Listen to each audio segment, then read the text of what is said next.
Bonjour à tous et bienvenue. Aujourd'hui, on va parler d'un sujet qui intéresse beaucoup de monde, l'immobilier. Et surtout, on va se poser la question, est-ce que les SCPI, c'est la solution pour que tout le monde puisse y avoir accès? Parce que franchement, faut bien se le dire, l'immobilier, ça peut faire un peu peur, non? On pense tout de suite aux apports énormes, au crédit sur 25 ans, aux visites qui n'en finissent pas, la paperasse chez le notaire, sans parler des galères de gestion. Bref, on a l'impression que c'est un vrai parcours du combattant. Mais est-ce que c'est vraiment la seule manière de faire? Ah, le fameux rêve de la pierre. Qui n'a jamais pensé à ça? Avoir son petit bout de mur, quelque chose de solide, de concret, qui rapporte un peu d'argent tous les mois. C'est un peu la valeur refuge par excellence dans l'esprit de beaucoup de gens. La vraie question, c'est comment on fait pour y toucher à ce rêve, sans se noyer dans toutes les complications? Eh bien, il existe une solution qui a un nom assez sympa, la pierre papier. J'aime bien l'image. C'est plutôt parlant, vous ne trouvez pas? On prend le meilleur des deux mondes, le côté solide, tangible de la pierre, et on y ajoute la souplesse du papier. Allez, c'est parti, on décortique ensemble ce concept. Bon, alors concrètement, la pierre papier, qu'est-ce que c'est? Qu'est-ce qui se cache derrière ce joli surnom? En fait, c'est le petit nom qu'on donne à un produit financier bien précis. Son vrai nom est un peu plus administratif, on va dire. SCPI. Ça veut dire Société civile de placement immobilier.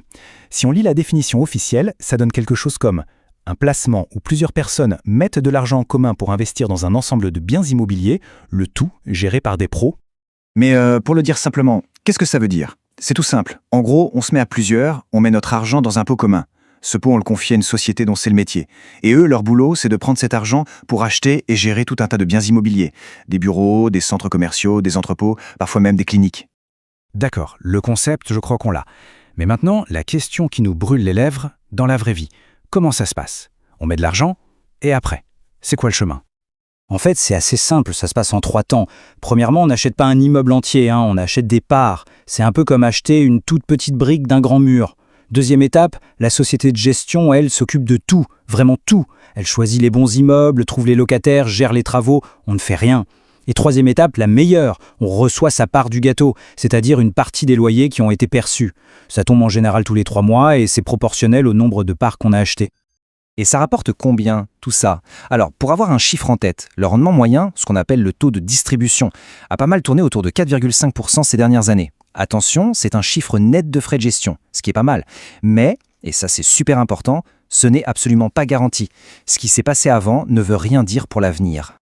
Allez, pour que ce soit bien clair, faisons un petit calcul rapide. Imaginons un investissement de 10 000 euros.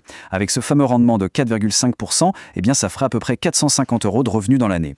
Évidemment, c'est une somme brute, il faudra encore payer des impôts dessus, comme pour n'importe quel revenu locatif.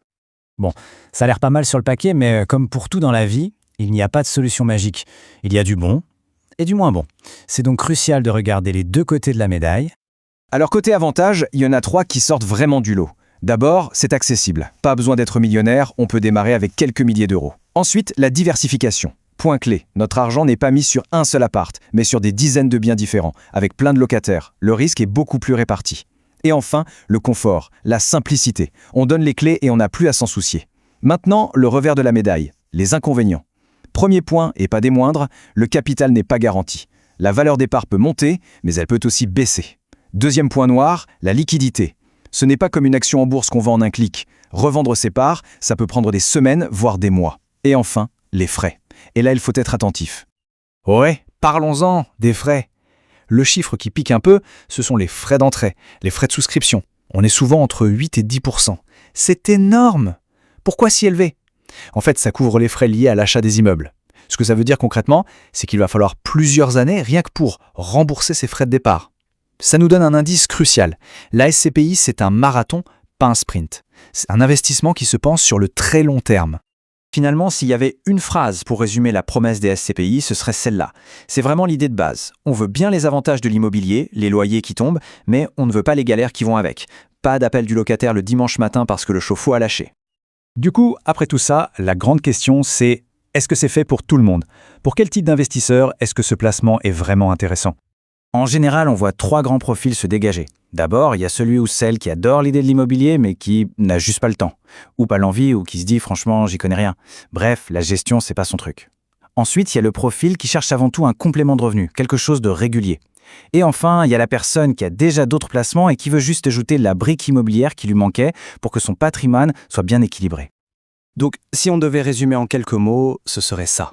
l'immobilier, mais en mode collectif et surtout en mode simplifié. On met tout en commun, l'argent, les immeubles, les risques et aussi la gestion. Et on termine avec la question, celle qui est finalement la plus importante. Maintenant qu'on a fait le tour, que les avantages et les risques sont plus clairs, la question à se poser c'est est-ce que ce concept de pierre-papier a sa place dans une stratégie patrimoniale? Bon, la réponse évidemment elle est propre à chacun, elle dépend des objectifs, de la situation personnelle, mais au moins c'est une piste de réflexion à creuser. Merci d'avoir suivi cette analyse.